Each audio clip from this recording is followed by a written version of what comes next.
Hey there guys, welcome to an action figure review video. I think today I'm gonna do things differently. I'm not gonna focus so much on the action figures as I usually do, because I am gonna be sharing my thoughts that go beyond just the action figures, if you catch my drift. It's gonna, hopefully it doesn't turn into a rant. The two figures in question are gonna be Marvel's Egghead and GI Joe Classified Series GI Joe Robert Grunt Graves.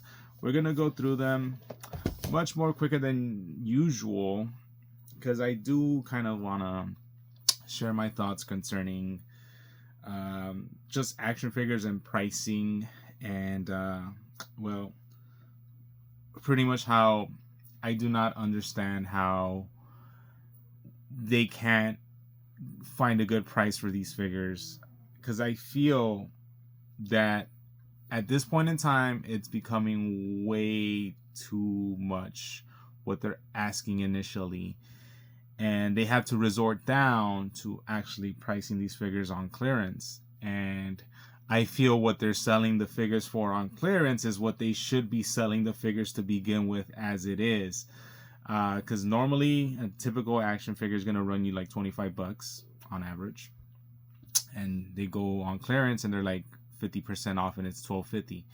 And I think us as consumers, we would bite the bullet and we would actually probably purchase a lot more figures if they just initially started at 12.50. I think there would be a couple of people though that would be a bunch of like a bunch of S heads. Can I just cuss in my video? A bunch of shitheads that would probably think like, well, if they're already down at 12.50, maybe they could, now the starting point is 12.50, then we could probably lower it to 50% off there and have figures for 6.50. I don't think it should be getting down to that point. I do think that pricing wise, 12.50 is the fairest price. It's in this day and age and in this economy, it seems impossible, but then you got to notice that these companies are already having to sell figures at 12.50. I know manufacturing wise, it probably costs a lot to produce them. So I really want to know who's the one that, I'm no toy guru, of course. I really want to know who's the one that's really taking the loss. Is it the manufacturers or is it the retailers? The retailers already have bought the stock of figures, all the countless Landos that seem to always be on store pegs in the Star Wars section. Lando deserves better, by the way. But yeah, it just makes me wonder who's the one that's really losing out right there. And I feel at this point in time, maybe they should cut back on production, first and foremost, of figures. And second of all, I think that they should probably, 15. I could even do 15, but 15 should be the starting point, because at this point in time, people are just waiting for that clearance. Address it, say, you know what, yeah, we're gonna not include the build-a-figure piece anymore, and just put the blame on that. Put the blame as the reason why your figures were so expensive was because of that huge chunk of plastic, which was the BAF piece. Get rid of the build-a-figure piece and just say, like, you're gonna get the standard figure, maybe a pair of hands, maybe some accessories, and it's going to be priced at $15. That's the starting point. But note that they're never, like, maybe send a note out to retailers that they could never put it on clearance anymore, maybe work out something. I don't know. This is just me off the top of my head. I really don't know anything about business and what happens in that, but that's just me being a believer, a dreamer, and someone that thinks that we need to do better. We should not be waiting for action figures to go on clearance to buy them. We should just be able to buy the figures that we want. And maybe that's another case in point. Maybe it's Hasbro's fault because they're not giving us the figures that we want, or popular characters. And I think that at this point in time, there's other figures that are, I get it. You can't have Spider-Man and Wolverine in every way, but maybe you should maybe just do away with the whole series type of format. Maybe just have like a steady influx of, like I said, maybe have a steady influx of really popular characters that you just release every once in a while that people are really gonna want, like the 20th anniversary of Captain America. Maybe just get rid of certain accessories but still make that figure accessible, and just have like, and maybe that for like that season, have that be the figure that carries these other like just rotating cast of characters. I don't know. But I do. Where did this originally come from? That's the other thing. Like, where did this huge just influx of figures come from? Like, and I wanna. This is gonna come way out of left field, but I wanna say that the same way that companies get us with FOMO, I think one company in particular, close to over 10 years ago, suffered home my bad, I'm so sorry. My thoughts suffered FOMO. God, I'm not gonna edit that out. It just came out. But anyways, I think that a company suffered FOMO themselves, and that company was Disney, concerning the movie Frozen. Let me explain. They didn't think that movie was going to be a success, or at the very least, they didn't think that movie was going to be as big of a success that it was going to be. And guess what? It turned out to be a huge success. So much that they never actually had any stuff out when the movie was out. I don't know if you guys remember that. And it seems ever since then, they've been trying to compensate for that. So anything that they bring out, and remember, this is Disney that's in charge of Star Wars, that's in charge of Marvel. Any license that they bring out nowadays just gets a huge influx of action figures, whether we want those characters or not. Whether we want those Last Jedi characters or not, they just churn them out, and it just creates this backlog of the good stuff that we want. I think that's the root cause as to at least why they produce so much of the stuff. And in turn, I think there's also another cause and effect in the fact that a lot of the stuff that they make is just stuff that we don't want. I don't think kids play with action figures anymore. Let's be real.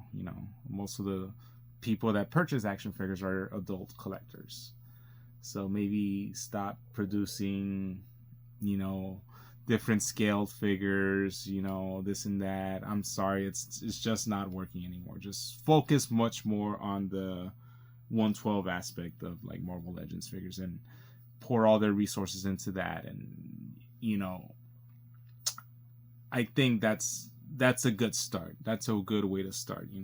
Maybe 3 3/4 figures as well, but don't make so much of the things that people don't want. And I know it's harder to like be able to predict, but I think it's best to not jump the gun, and make so much Eternal stuff.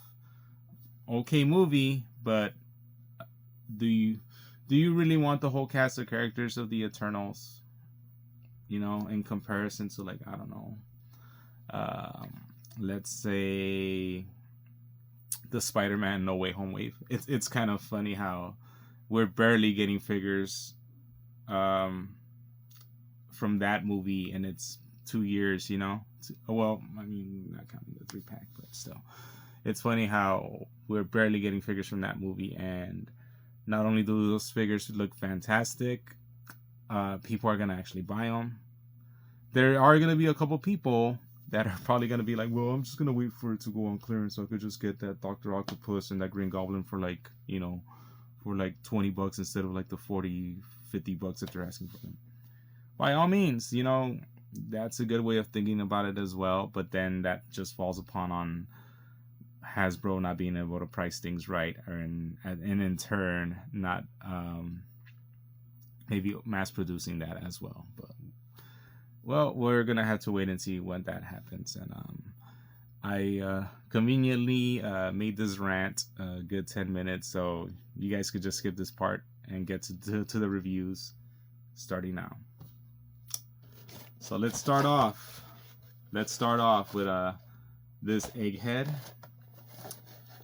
and yeah, this Egghead is not gonna have the Build-A-Figure piece. The homie Craven hooked it up with this guy. I'm always a big fan of like Marvel villains, you know. So he hooked it up with this Egghead. Just got the figure. He kept the Cassie Lang piece. I'm no interest in building that Build-A-Figure. So let's just get him out. Packaging real standard. I liked it when it was the Amazing Fantasy, but I'm kind of growing wary of this packaging. It's kind of generic, to be honest with you, you know. So let's get that figure out. Oh, and wow, is that really all he came? He only comes with this gun. So here's his pistol, and it's pretty sci-fi-ish looking, if I do say so myself. It looks like a blaster gun. And I'm not gonna lie though, the figure looks pretty good. I mean, he has a really creepy grin.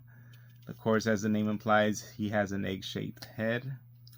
Reminds me kind of like Conan's. This is kind of like Dan Aykroyd and Coneheads. Do kids know what the Coneheads are nowadays? I don't know. But anyways, as you can see, my allergies are picking up right now. But anyways, yeah. If I do say so myself, though, articulation on this guy, actually, this suited body is pretty decent. It's just his lab coat that gets in the way, but he can't look up or down that much, and I think it has a lot more to do with his oddly shaped head than the actual body. And but let's see, articulation wise, he does not have any diaphragms, but of course standard up and down of the arms, bicep cut, double jointed elbows. Of course, they are pinned elbows. Hinge, yep.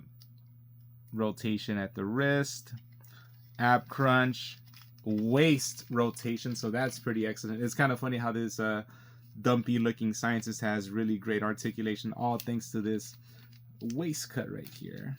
Of course, thigh cuts as well, double jointed knees, and of course the knees are pinless. They kind of bend really odd, to be honest, if I do say so myself, but they're okay. No boot cut, and I kind of do like this effect, this rumpled kind of like pant, kind of like this pant folding effect down here. And of course, he does have a hinge right here at his shoe / boot. That's weird. Is he wearing like cowboy boots, or are these just like brown socks? Sock check fool. Because look, this is the actual shoe right here, and this is like the brown part. Is he wearing like brown socks or something? Probably he does, man. I don't know. Maybe that's what scientists do. Nice black and red tie, and all around a great figure. The glasses are not removable. They're not even like there's not even any like thingamabobs to like hold up the glasses. So yeah, so not bad figure, if I do say so myself. Creepy looking face, great villain, you know, Egghead. I believe he's a Fantastic Four villain. Or is that Mole Man? Am I getting him confused with Mole Man? I'm pretty sure he's Fantastic Four, though. He's a Fantastic Four villain. Or maybe Iron Man. I don't know. Regardless, he's an okay looking figure. Just add him to like the pile of villains, you know. And I will give him a 6.5 out of 10. There's just nothing there in that figure for me, unfortunately. So there you go. That's the figure right there. And let's see. G.I. Joe Classified Grunt. Now here is the shocking part. This is my first ever classified figure that I'm reviewing. And I had plans to do a big classified review, but fortunately never got around to it.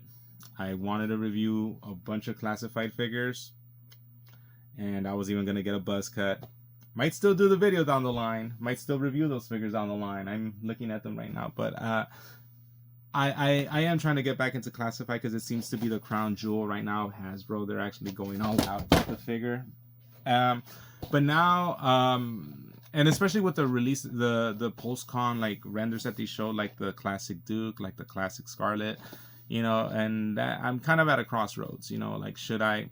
Because the figures that I was gonna do in that video review was gonna be the like the starting line, you know, modern kind of like retro futuristic Duke and Scarlet, you know, like when the line started in 2020.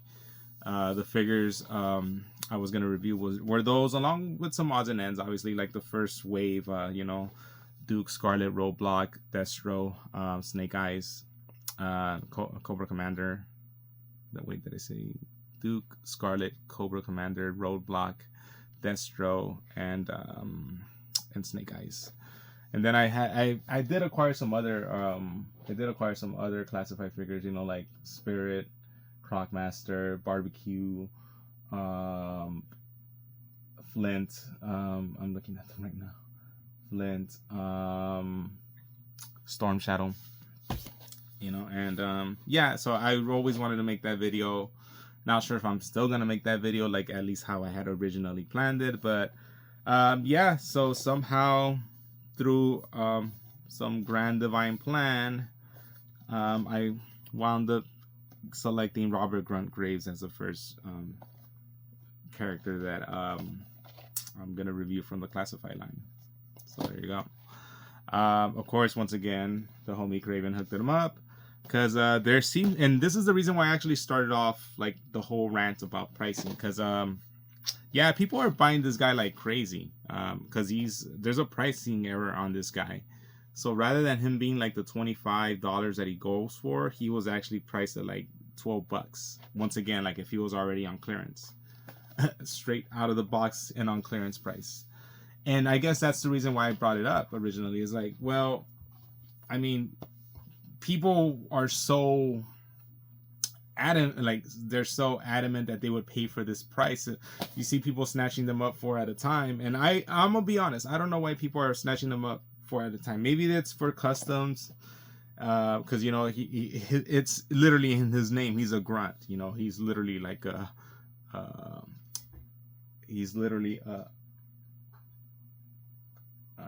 I hear my cat in the next room. He's literally what's the word I'm looking for? He's literally an army builder. Legit, like literally an army builder. And maybe people are buying them because they want an army build. Maybe people are buying them because they want to resell at a later time. Whatever, you know, maybe people are buying a lot of them because they're expecting Target to fix that pricing error, and then they're gonna be scumbags and try to get a full refund and like make some money out of it. I don't think they'd be able to do that though, but still, you know, people can be scumbags sometimes.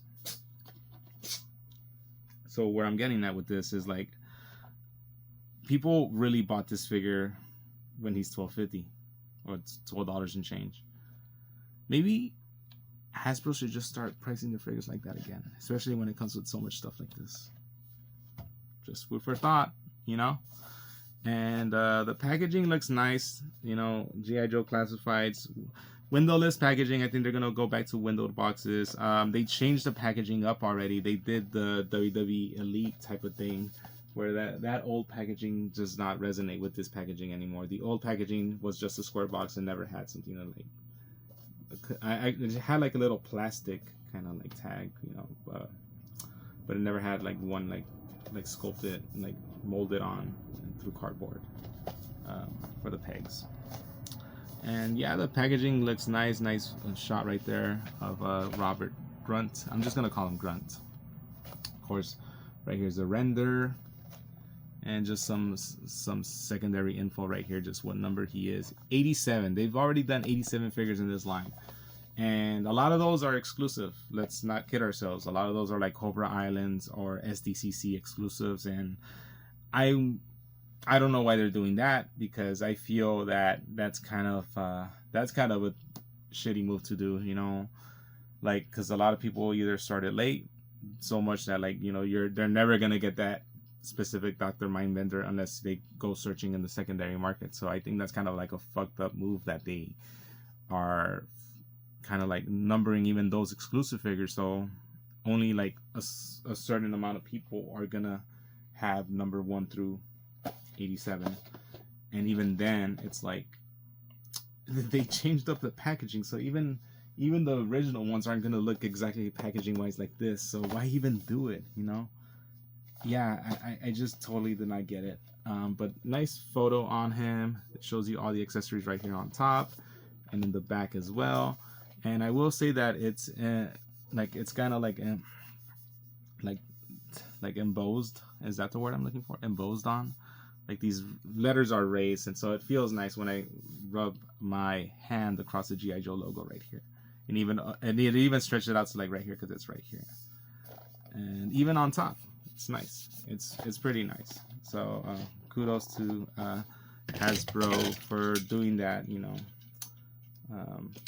they could have cut costs on doing that though, and just given us much more bang for our bucks. But out of all the lines that I mentioned, Star Wars, Marvel, G.I. Joe, they seem to be going much all out and much better on G.I. Joe concerning accessories, and I'm kind of happy for that.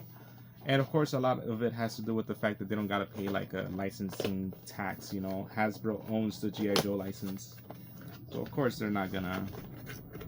Of course, they could spend more on the figure himself. And wow, nice packaging, nice packaging. And I remember, yeah. So look, and it has a Foot Locker. Pretty cool. And it looks like a standard Foot Locker for, like, you know, soldiers, like the military issued Foot Locker. So yeah. Let's see. Okay. So let's open it up, and of course, yeah, the baggie that has all that right there. Like, it has the Cobra logo and the G.I. Joe star. Not bad. Let's see. How do I open? Am I gonna have to like open it? I think so. I think I'm gonna have to open this one up.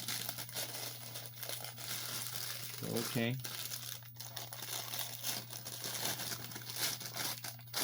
Okay, open up. There's his backpack, helmet. There's it's kind of like a sculpted head of like a helmet, like this gun right here. This other gun right here. Hey, I'm glad that they're actually going for like much more militaristic looking guns and not so much futuristic looking guns. This pistol. This big ass Bowie knife, right? It's called the Bowie knife, right? And I think there's one more thing. There's one more thing on him. And that's gonna be this clip. And this clip is gonna attach to this machine gun right here. That's pretty cool. I think honestly, I think that's something Balaverse did first with their Action Force line. And there you go. You can see I'm gonna get him out of there. I'm probably gonna need so much more cutting to do. Or should I just? Oh, actually, no. I'm just gonna get him out like that. Yeah, so you could just leave that in. Yeah, oof. I don't know if that's intentional. Maybe they're making it so that you could put them back in. But that's pretty cool. Yeah, so see, I didn't have to remove anything, and I could just place them back. And here is another headshot of him. So yeah, the figure itself looks pretty awesome. There's a lot of sculpting detail on them. I do like the camo green on them. I do like the E4 Graves right here. And he could store a lot of stuff. Like, he could put the knife right here. Perfect. Could holster his pistol right here.